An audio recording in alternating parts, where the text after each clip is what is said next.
Neighbor, some little children. I'm ready singing on the dance, really admire them. Small days is still on their mind. Small days is a good time. Neighbor, some little children. I'm ready singing on the dance, really admire them. Yes, they're singing. Ching, ching, ching, ching. In a bar. See for mama.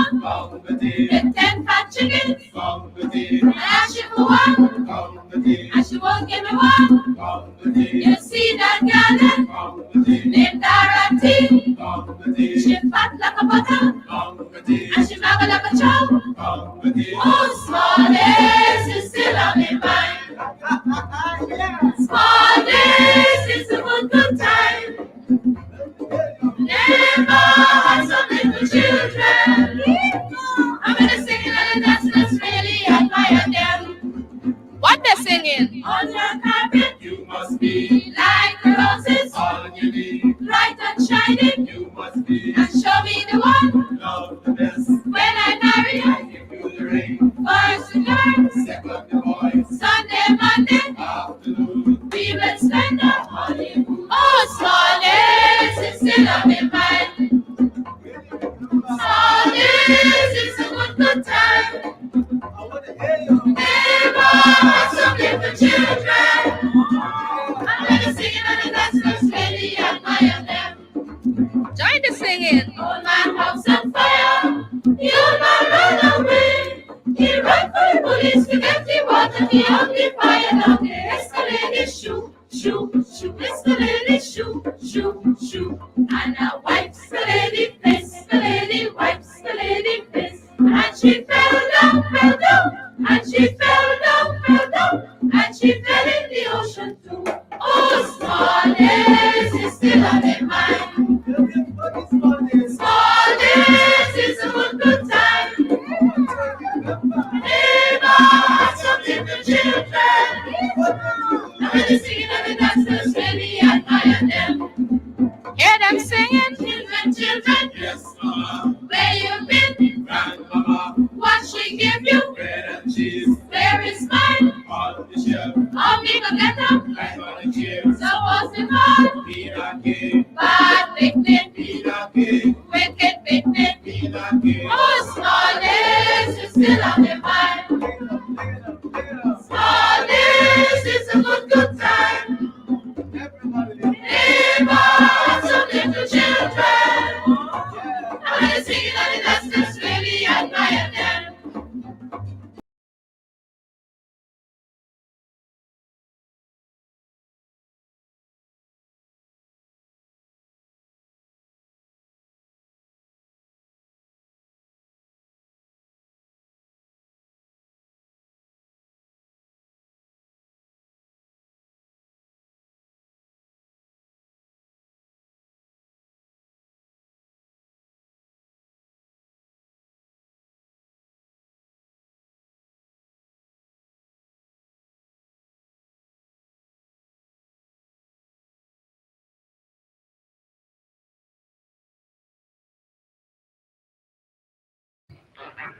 Ladies and gentlemen of the press, Comrade Bruce has already explained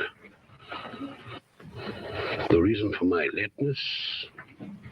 The only mistake she made is when she said I had an appointment. Actually, I had 4 appointments. But I want to apologize to you sincerely. Mr. President, Guyana could obtain significant dollar payment support from the World Bank or IMF if agreement on an adjustment program can be reached. Please comment on or react to this statement in the light of the welcome news of the World Bank that Guyana has realized a 5% growth over the last year. Depends on your definitions. When you speak of Guyana being able to obtain significant balance of payment support from the IMF, what is significant? If you have a gap of X, and the IMF can only guarantee half X, you would hardly call that significant. And secondly, the World Bank, the IMF proposals as they stand at the moment would necessitate reducing substantially employment in the public sector.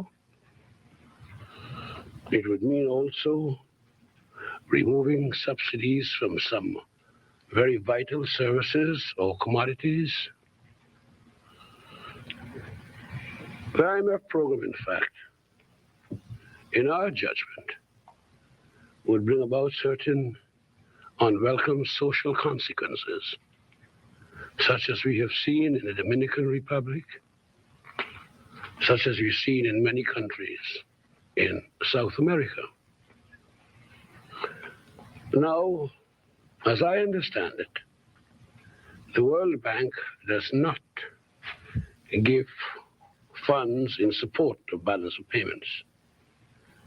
The World Bank's disbursements are project-oriented. We have been able to get a number of loans from the World Bank for particular projects like a large forestry project up the Demerara River. I think electricity and also bauxite.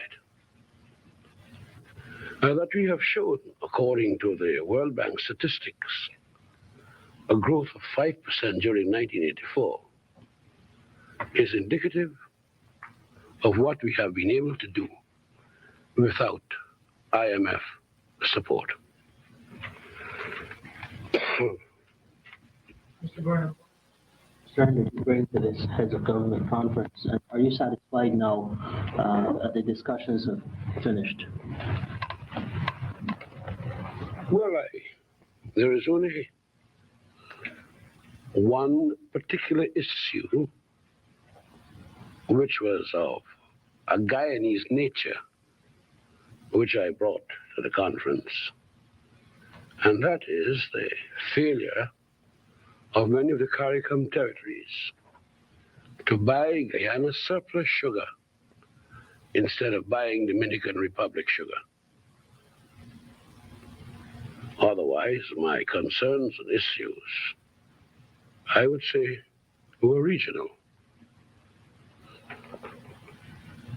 So far as was possible and practical, I am satisfied with the results of the summit just concluded.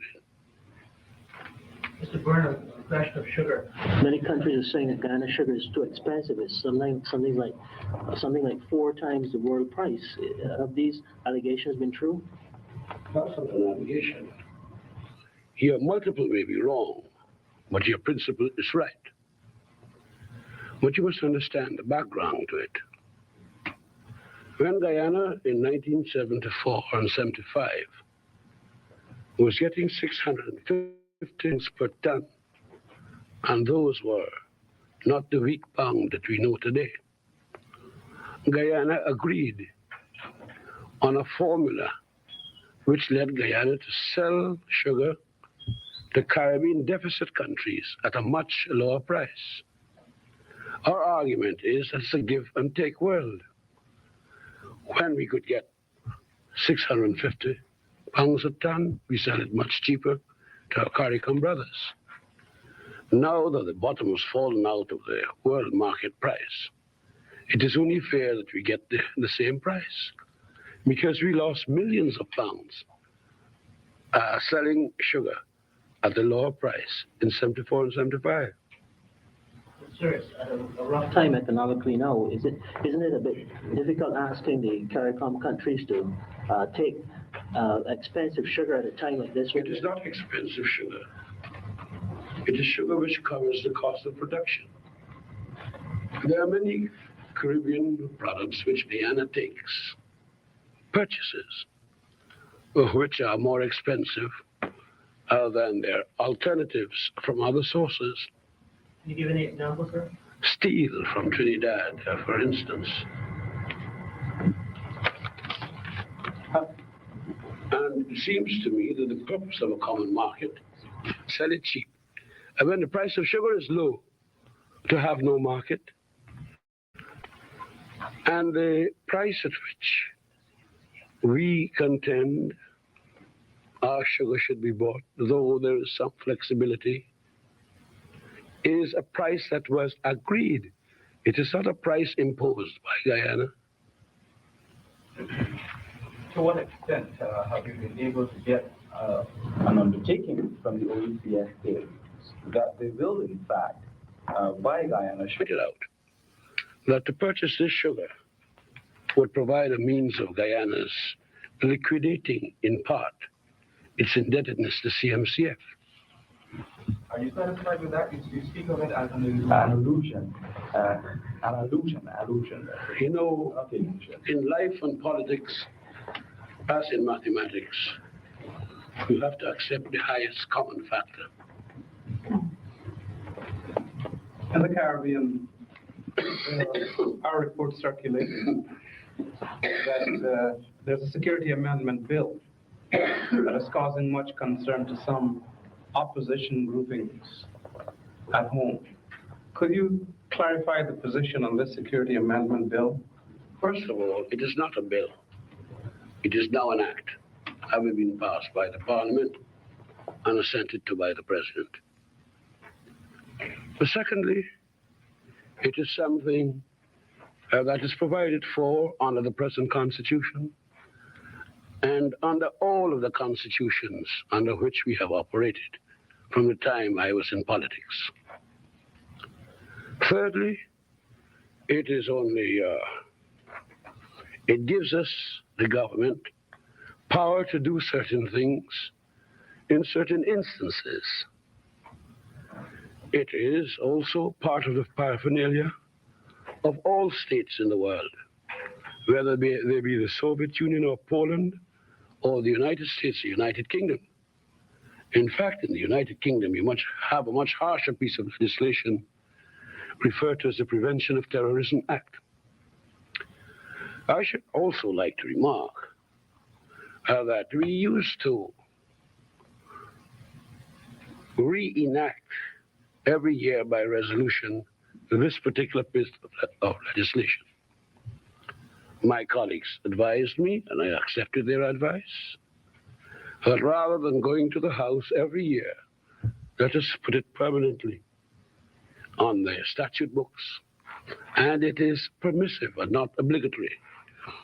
We may invoke it if the necessity arises. If no necessity arises, we will not invoke it. And it is intended to be as protective of the opposition as of the government. In fact, the government itself has the means to protect itself much more successfully than the opposition. Recently, the leader of the minority leader, called on our Minister of Home Affairs to point out to him that he had information that there were certain threats to him issuing from Guyanese domiciled or resident in Canada, that his life was in danger. He asked for protection. We did give him such protection as he was willing to accept. And we were rather concerned about his state of nervousness. And this is as protective of him as it is of us. As I said before, we have the capacity formally and informally to take care of ourselves much more successfully and condignly than as the leader of the minority. Does your government consult? Could you give us any idea about over what period the government hopes to honor its debt obligations to member states of the community? I saw one report this morning suggesting that in the case of Barbados, the time frame might be 5 years. We do not owe Barbados. We are indebted to the CMCF as a result of an indebtedness to Trinidad. Barbados, because it had a surplus in trade with Trinidad has become the creditor to CMCF. It is nothing that we took from Barbados. It is what we had taken from Trinidad. Provided our economy continues to turn around as it has shown signs of doing, a 5% growth, real growth last year, provided in CARICOM they purchase Guyana commodities, we will be able to pay off in a short time. That's one of the things about the sugar. We have billions of dollars of sugar we can sell, but we can't sell it in the Caribbean. If we sold it in the Caribbean, we would return the benefit of such sale to the CMCF. But I think 5 years is a reasonable period, considering or assuming, A, that the upturn in our economy continues, and that the Caribbean purchases Guyana commodities, which are alternatives to commodities they purchase from outside of the region. What about the case of Trinidad? One second. What about the case of Trinidad? But this doesn't take care of Trinidad. It does take care of Trinidad in a complicated matter, which would take too long to explain. And that was the subject matter of my discussions with Mr. George Chambers, the Prime Minister of Trinidad and Tobago. Yes, ma'am? I gather that your CARICOM counterparts, the other heads, valued very much your lines of argument and the way in which you approach certain issues. Do you think that that might have helped towards augmenting the interest in what you're doing in Guyana, and in terms of your bilaterals with them, was anything significant realized or is showing some progress? Well, first of all, we're the oldest. We're the longest serving. All other things we have more experience. Secondly, I think that we are the one territory that takes most seriously our CARICOM commitments. Imagine buying soap from Dominica for twice the price we can get it from the GDR. Imagine buying oil from the Caribbean at a price higher than we can get it out of Holland. Imagine buying steel at a price higher than we can get it from extra-regional sources. Guyana has embarked on its own course, a course of self-reliance, a course of taking advantage of its resources and trading those resources in and out of the region.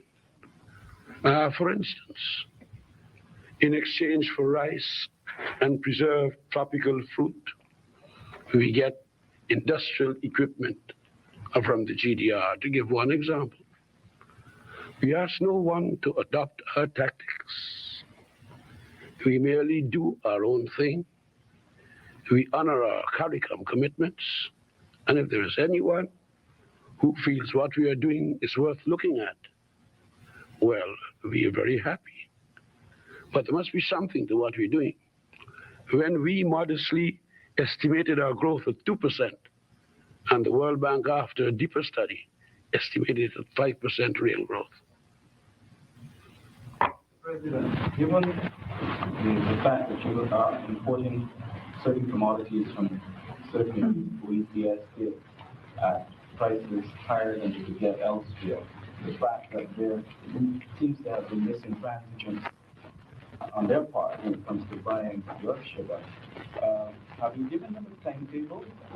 Have you set any deadline by which WWE, by at least two heads of state, two heads of government, including the head of government? It must be noted that against the background of the charges that the last general elections in Guyana were not free and fair, that your government has now said no to outside observers. Some people may suggest to you that you seem to have something to hide. What do you say to that allegation? I say it's nonsense. We are not a colony.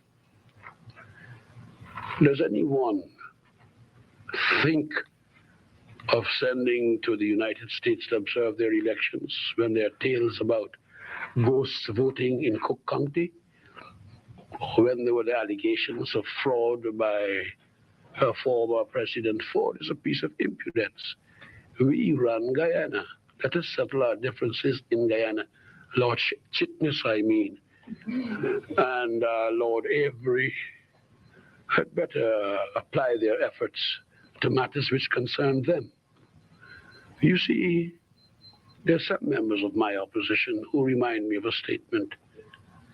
You can take a man out of a colony, but you cannot take the colony out of some men.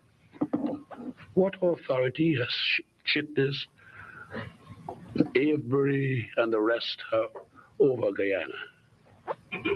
Mr. President, This is not Namibia that is in a process. This is not Zimbabwe that was in a process. This is the independent cooperative Republic of Guyana. but sir, it would seem therefore that there's some inconsistency here because you were in power when you allowed a mission to visit Guyana as an observer with observer status at the last general election. Did I? You certainly seem to know more of what I did than I do.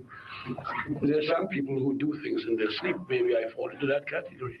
Mr. President, I didn't object to their coming to Guyana, but I didn't tell them they could come and observe us. They did, but they were there. For a few hours. The point is that the fact that they were allowed to come into Guyana to observe the elections would suggest to us that you gave up the same principles that you hold so dear now. You have made a good point. That it is our right to say when they may come or when they may not come. I'm tired of these busybodies. Let them go and mind their own farmyards. Sir, how can we take such a line when you're going to find yourself, when we get up and we talk about apartheid in South Africa, people... And that is because you fall into the fallacy of believing that a charge is a proven offense. There are the courts which have given decisions against the government ad nauseam. Mr. President, can you give us an indication if there's likely to be election? Father always told me, it's a sign of maturity when you read not only what is on the lines, but what is between the lines. It is also a sign of weakness that the only member territory of the Caribbean community is so afraid. No, young man, listen. You do not make assumptions. You cannot give a judgment when asking a question. Okay. Not okay, very well. Isn't except Guyana, all other member territories of the Caribbean community, which, like Guyana, claim to believe in multi-party democracy, find no problem whatsoever in having anyone who so desires so come and observe the conduct of their elections. Has anyone asked to go to any other country? Next question. Are you still batting very strong on the question of sports and apartheid? I noticed that... I don't bat. I'm not a cricketer. We have a firm stand. Are you still playing it on its merits that those who have played, people like Gooch and others who have played in South Africa will still not be allowed to play in Guyana? Gooch, if anything, has exacerbated his offense by stating that he will go to South Africa again. In which case, we do not decide whether he should be a member of the English team. We, in the exercise of a sovereign right of control over immigration, will not permit him to come to Guyana. But what of other people who have been to South Africa and might not necessarily have stated their intention to go to Well, that is a matter of consultation at the moment, and I should prefer not to discuss it any further. Mr. President, earlier in this press conference, you said that the hunting means to protect yourself more formally and informally, sir. What do you mean? Just what I said. I can't understand the informal. What do you mean, sir? Think about it. You're not going to answer, sir? No, it's a waste of time.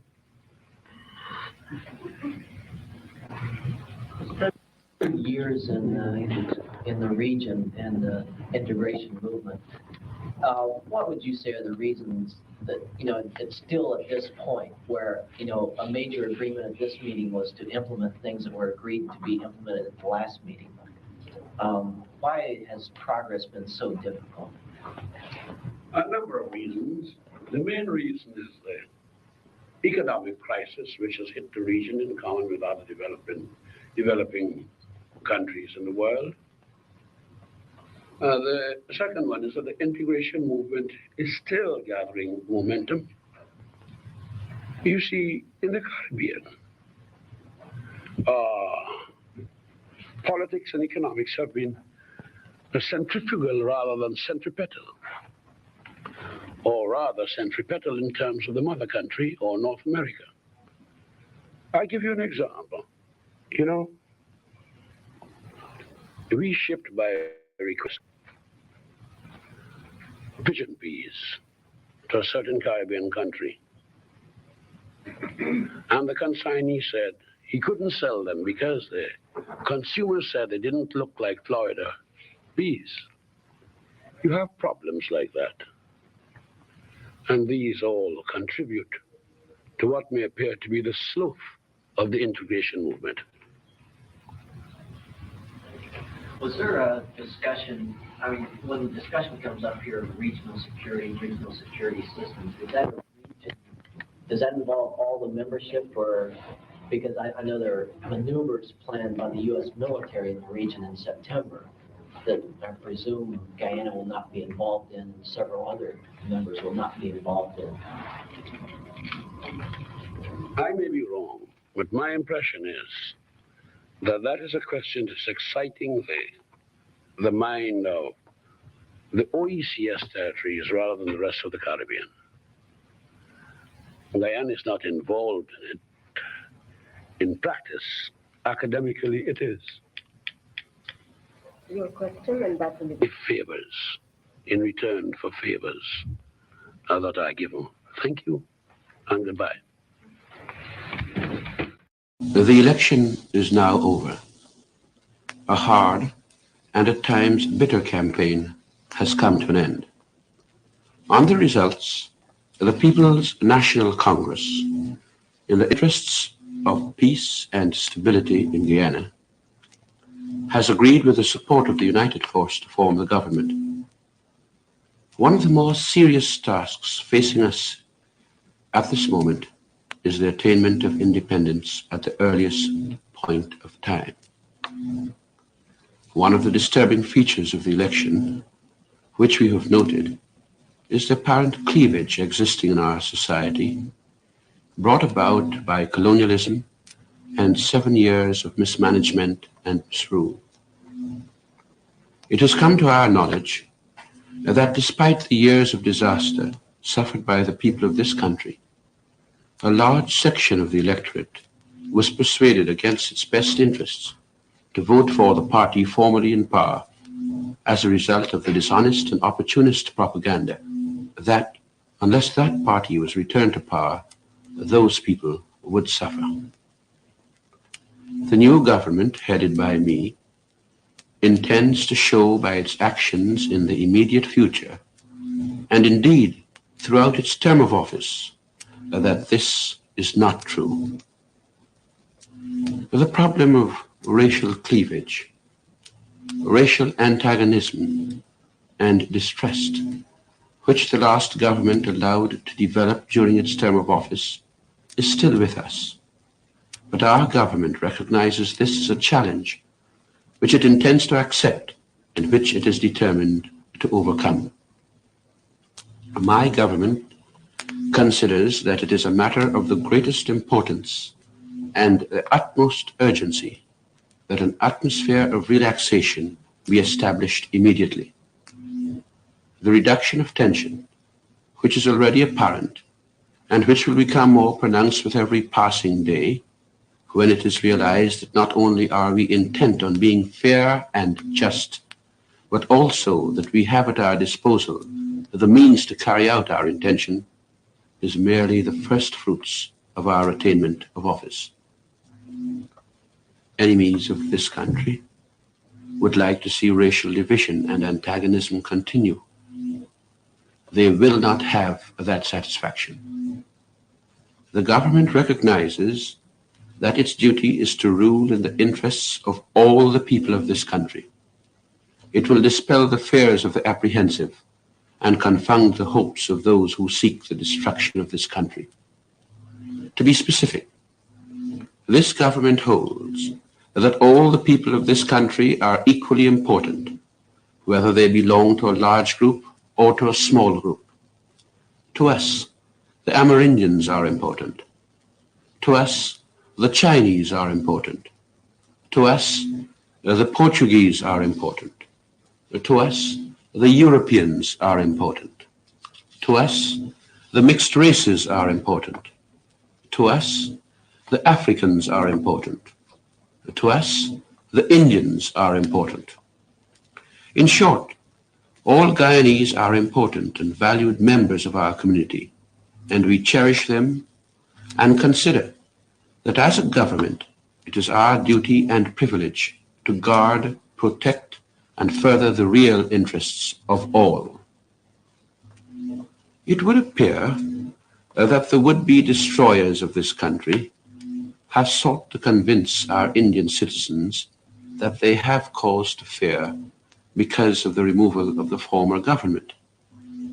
We can assure our Indian citizens here and now that rather than cause for fear, they have much to hope for from the new government. This government is not bent on the confiscation of property. This government will not pursue policies likely to bring the races into collision. This government will maintain law and order. This government, while in office, will never declare its impotence to see that the lives and property and personal safety of any citizens are protected. We are fully aware that attempts will be made in the future, as in the past, to create disturbances. All of us know who are likely to create disturbances and who think that they have some benefit to be derived from chaos and violence. We have no benefit to derive from such things, and we will stamp out firmly and ruthlessly any disruption of the calm and studied and steady progress which we are determined to establish and maintain in this country for the good of all. We ask for time, patience, understanding. The damage done over the last 7 years cannot be repaired in a day. We cannot and will not condone and accept the nepotism and corruption of the past 7 years. Changes are necessary, and changes will be made. But no one who is honest and possessed of ability need have the least apprehension. The results of the election and the formation of our government are not to be considered a victory for one party, but a triumph for the whole Guyanese people.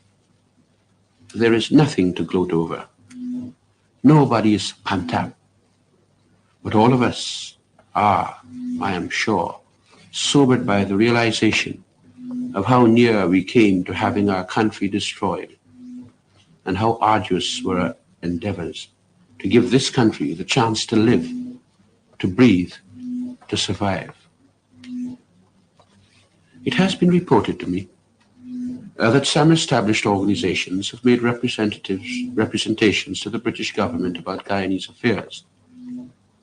I wish to announce that in the immediate future, I shall seek to hold discussions with the Mahasabha, the Hindu organization, the United Sadr Islamic Anjuman, ASCRIA, GALE, the Chinese Association, and of course with the Archbishop of the West Indies, the Roman Catholic Bishop of Georgetown, the Ethiopian Orthodox Church, the Congregational Conference, the Methodist Body, and other religious and cultural organizations.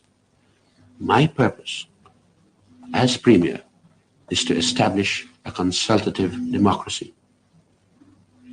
And now that the majority of the Guyanese electorate has declared in favor of the government in power.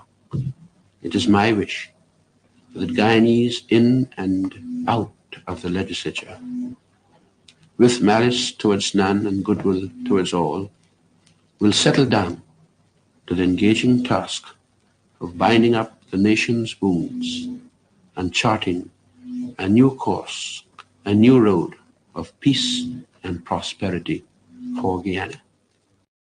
Which even the blind will be able to recognize without the use of Braille. But I should hope that there will be certain attitudinal changes, easily recognizable when 1976 comes. The colonial heritage of ours is difficult for many of us to cast off, especially those who might have benefited in some direct or oblique way from the old colonial system. But comrades,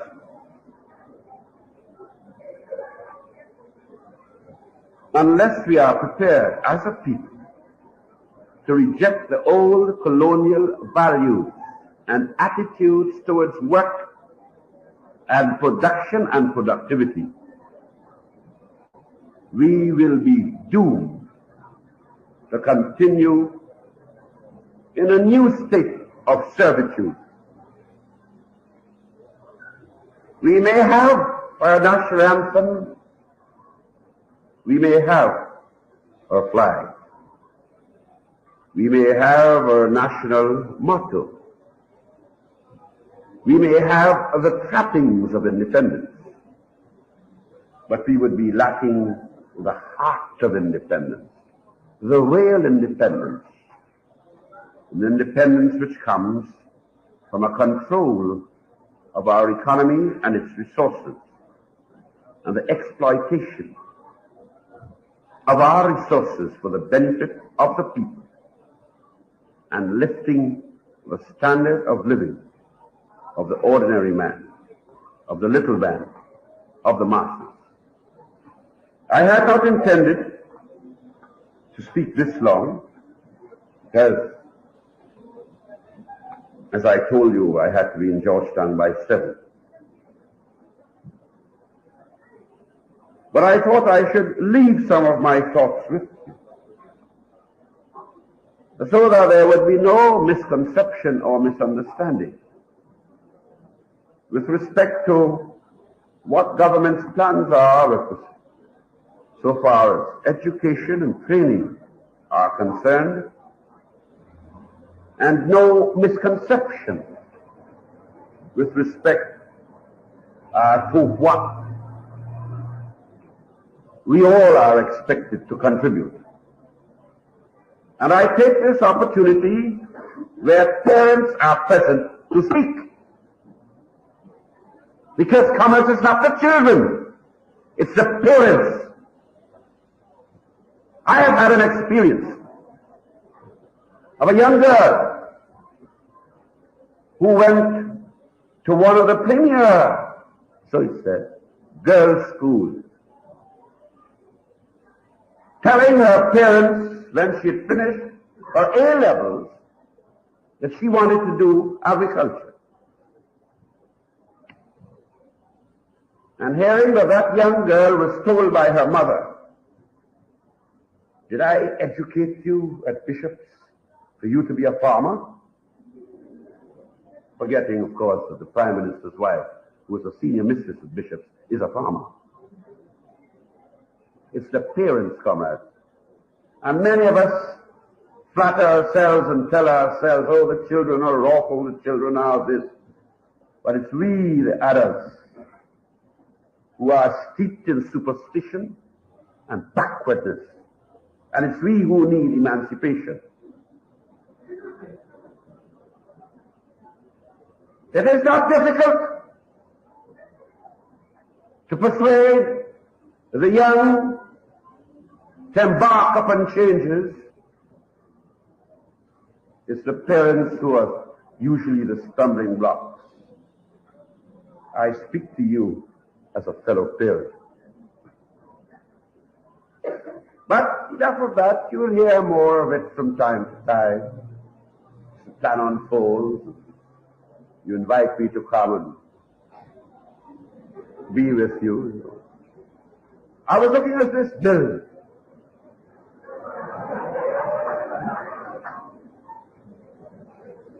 It's a little older than I, and indeed it looks so. And I am thinking,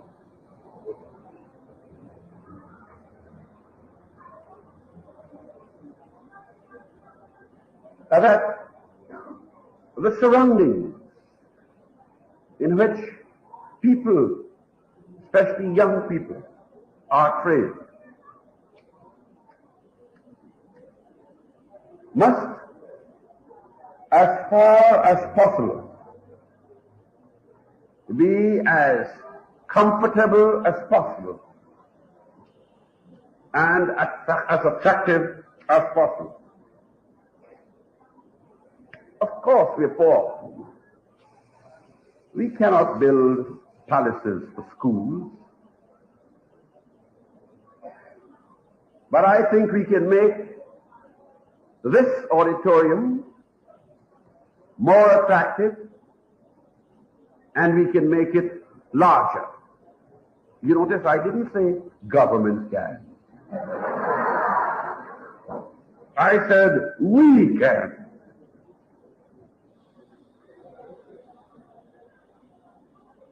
And as I did in December 1971, I'd like to make another offer in July 75, but hope to return to see the result of our joint efforts much earlier than 3.5 years after.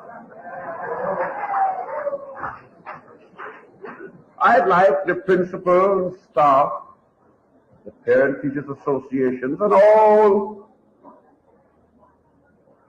well-wishing New Amsterdamers. You're the ancient country, you know. You produced the first Prime Minister's wife.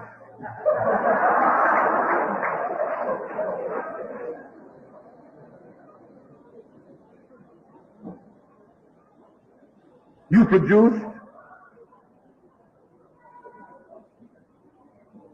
the second Secretary General of the Commonwealth.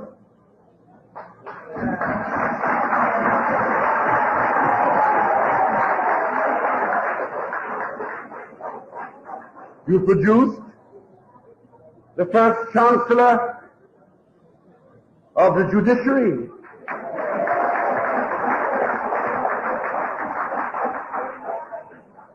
You have produced well in the past. But let not the phrase "in the past" be the significant phrase in my statement.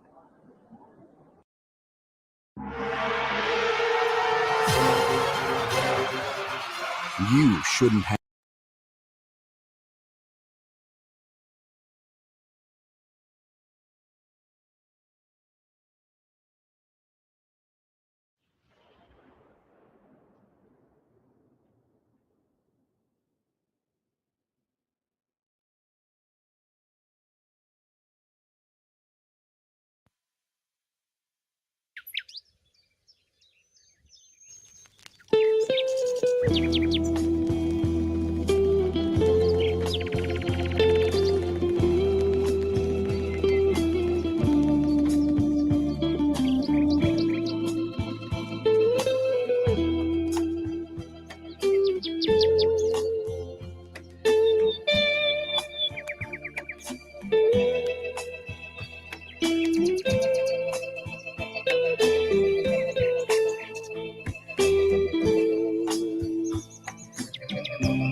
Is that in the past, at least,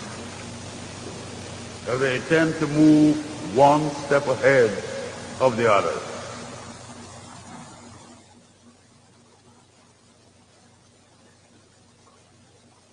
Before we reflect, not on our achievements, you've heard of our achievements, you know of our achievements. Before we reflect on the system that came after the abolition of slavery, and incidentally, the Jamaicans have a point. For the Jamaicans, 1834 is of little or no significance. The significant date for them is 1838, after the period of apprenticeship had come to an end. Maybe they were less revolutionary than we were. They didn't have their demons, though they had their maroons. But before we reflect on the system that came hereafter or thereafter, let me just give you a little detail.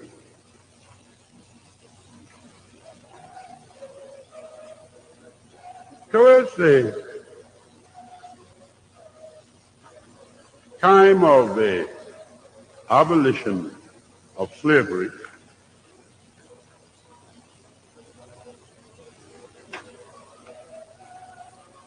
when the consciences of the British legislators and public, we were told in the history books which we had to read, had been stirred, had been already stirred,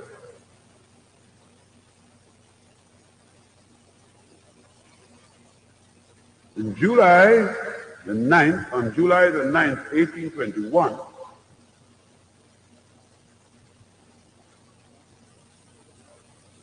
a local guide was published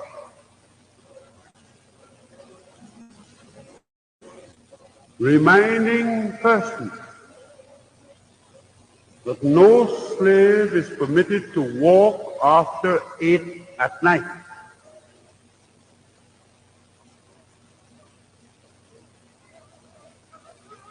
Unless he has a pass or a lantern.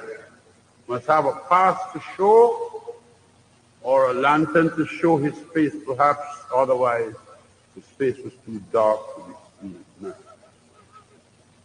On pain of being put in the stock, and the owner being obliged to pay $2 for his or her release,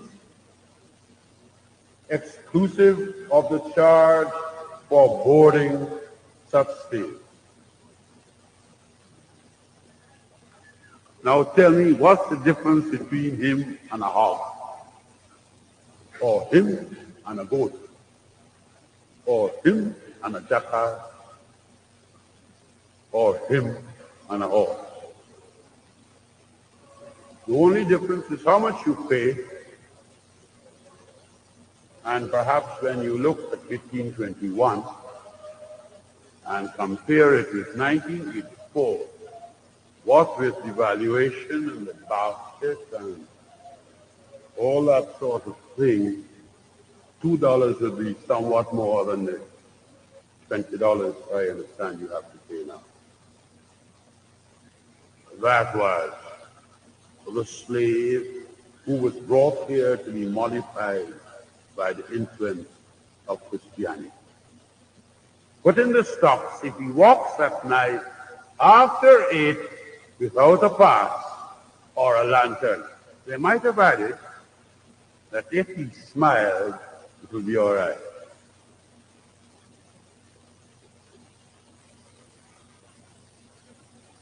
Now, sugar continued dominant in this country thereafter.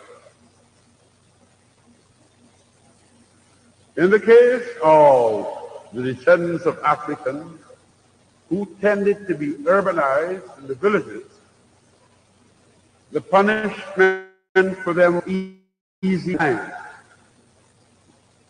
Flood their villages, destroy their crops,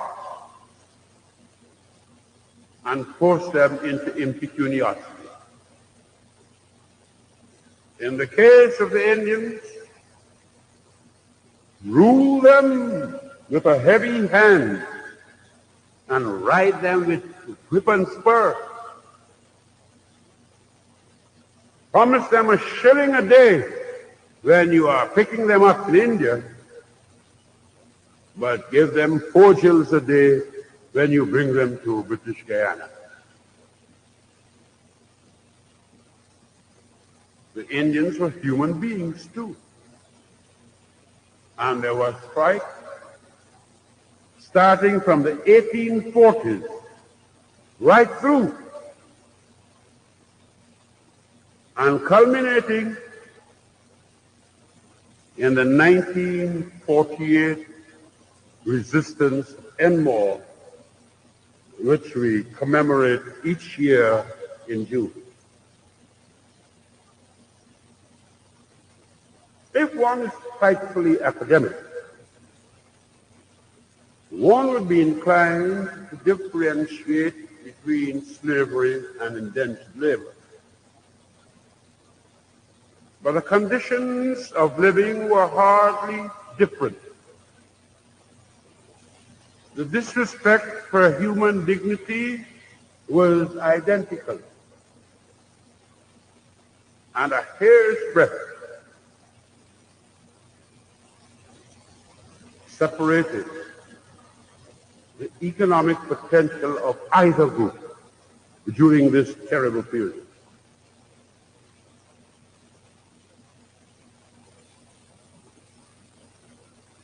All right.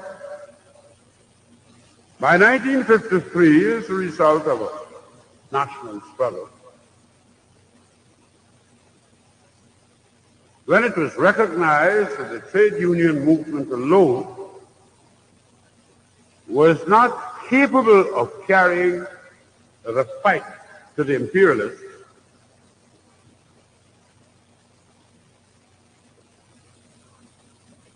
the struggle on the political front developed more fully. I'm not suggesting that there was no struggle on the political front, but I would say that by 1953, the struggle on the political front developed more fully, and there was a greater coordination of effort between the trade unions and the political grouping. What happened? a constitution was suspended. Why? Because they say we were going communist.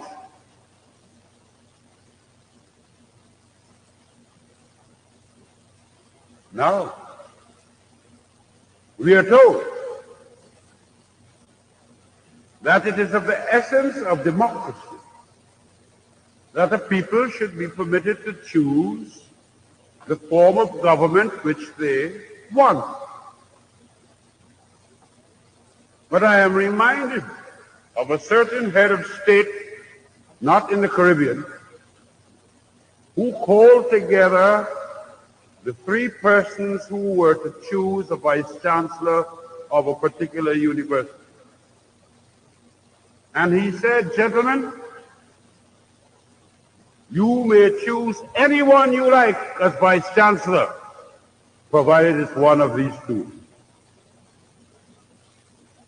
So far as the British are concerned, you're free to choose your form of government, provided it is acceptable to the British.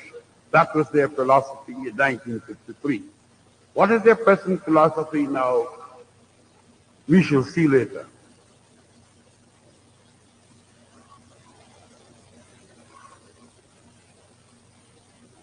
In 1966, we gained independence. Was slavery abolished in 1966? I say no. Was in 1970, we became a cooperative republic. Was slavery abolished? I say no. We're both working from home. The high-speed internet is absolutely critical. Get Fios, the 100% fiber optic network with upload speeds as fast as downloads. Internet plans start at just $39.99. And now when you switch, get up to 12 months of the Disney bundle on us. Only from Verizon.